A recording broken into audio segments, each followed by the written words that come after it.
We are determined to block Iran's aggression towards us from the beginning, even if that involves a fight. It's better to do so now than later. Well, it now seems a whole lot easier for Benjamin Netanyahu to start that fight. Israel's parliament has passed a law that gives him and his defense minister the power to declare war without parliamentary approval. Now, despite the new law being limited to certain extreme conditions, it's up to Netanyahu to decide when those conditions apply. And the timing is significant, coming just days after Netanyahu claimed that Iran has been hiding a nuclear weapons program.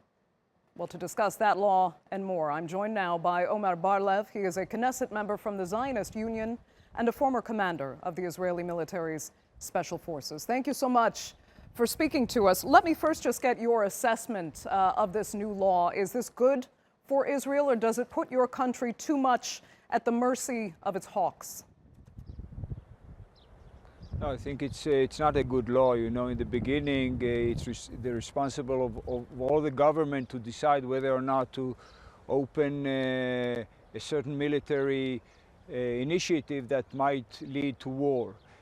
But as all the ministers in the government, maybe it's a too large group. That's why this law was meant that only the cabinet that deals with security issues and international issues will discuss and approve or not approve such an Israeli move. This is, as far as it goes to the cabinet, that it's at least 6 members according to the Israeli law, including the foreign minister, including the minister of finance, the minister of justice, and so on. It's okay. But what Netanyahu tried to do is that at certain special circumstances that were not defined, he and the Minister of Defense can decide without involving the rest of the cabinet in such a decision. And this is very bad.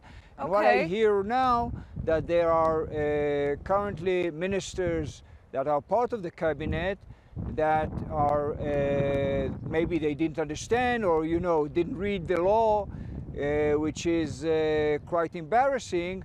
But they came back to Netanyahu and said they don't agree to that, and hopefully it will get back to the Knesset and we will cancel this additional option to the Prime Minister to decide by himself. So you think this law was actually misunderstood by certain members of the parliament. So at this point, it may be reversible? It is reversible. Actually, I after this law was passed, I suggested and put on the Knesset table a law that cancels the ability of the Prime Minister to decide along with the Minister of Defense. So hopefully the law that I just placed on the Knesset table several hours, 24 hours after this specific bill was passed, hopefully this will come back and the Knesset will make the change. Okay. But, I learned that I shouldn't be too optimistic about it. I was just about to ask that, because if your bill doesn't pass, it means that members of the parliament fully understood what this bill is about, yet they seem to feel there's enough of a sense of urgency and there's enough of a threat against your country to give Netanyahu these powers. Yes, I'm not sure that, to say that the ministers and the coalition that voted for what Netanyahu asked for, they didn't understand. Maybe they preferred not to understand, because within the Security and Defense and Foreign Affairs Committee that we discussed this law, this was clearly understood, and actually there was a consensus to vote against that. But unfortunately, MK Dichter, which stands at the head of the Committee of Defense and Foreign Affairs Committee, he and Netanyahu personally put pressure on all coalition members to vote for it. Okay. So, it's better to change better later than ever, but it's a very, very bad move.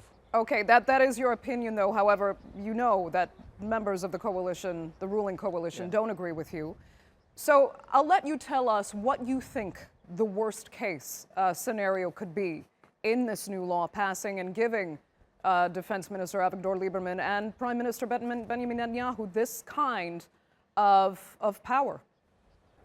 I think, you know, to say the least, I think it's not good. But,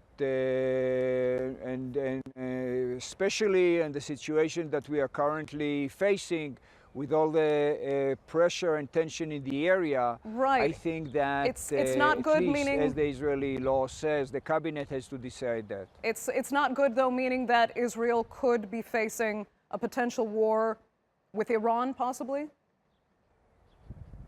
Yes, if you're asking me, I think this possibility is low. And I hope the Iranians understand that it's not their interest to drag us to such a situation. But there is a certain possibility that such a escalation will happen. And if it happens, hopefully Israel will know and be smart enough, and the government will be smart enough to decide the right thing to do, and it won't be only on the decision of the Prime Minister. Okay, I'd like to ask you about a certain scenario some people have said may be developing here. When Prime Minister Netanyahu delivered on April 30th his now called Iran Lied speech, some said it smacked of the Bush administration's presenting evidence of weapons of mass destruction in Iraq that justified the U.S. invasion back in 2003.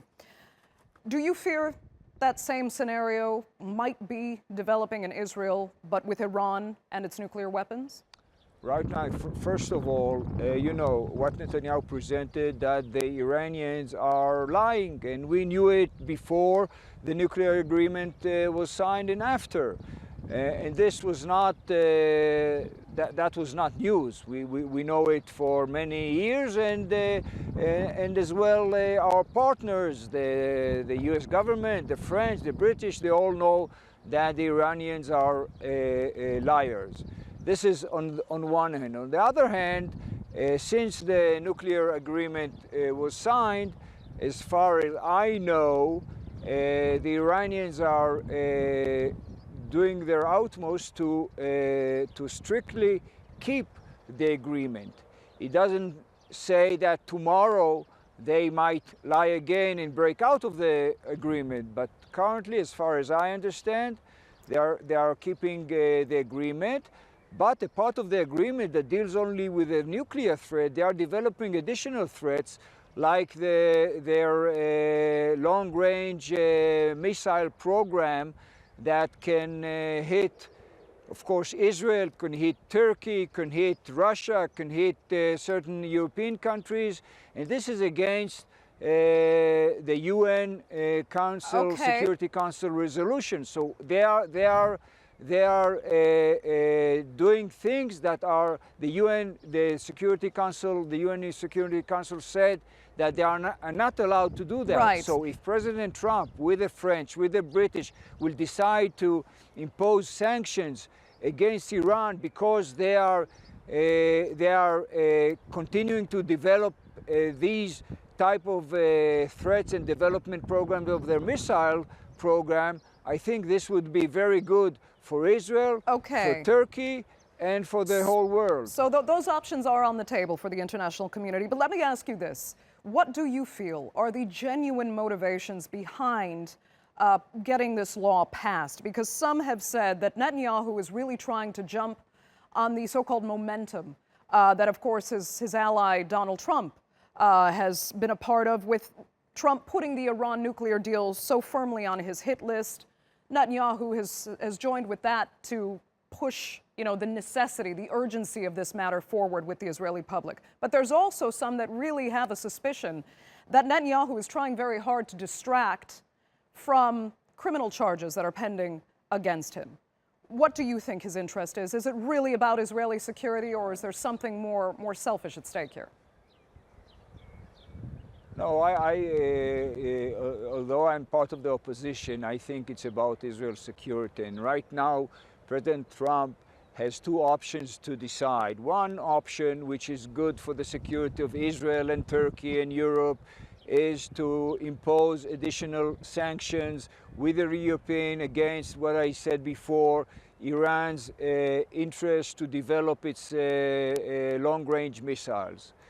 This is good for everyone.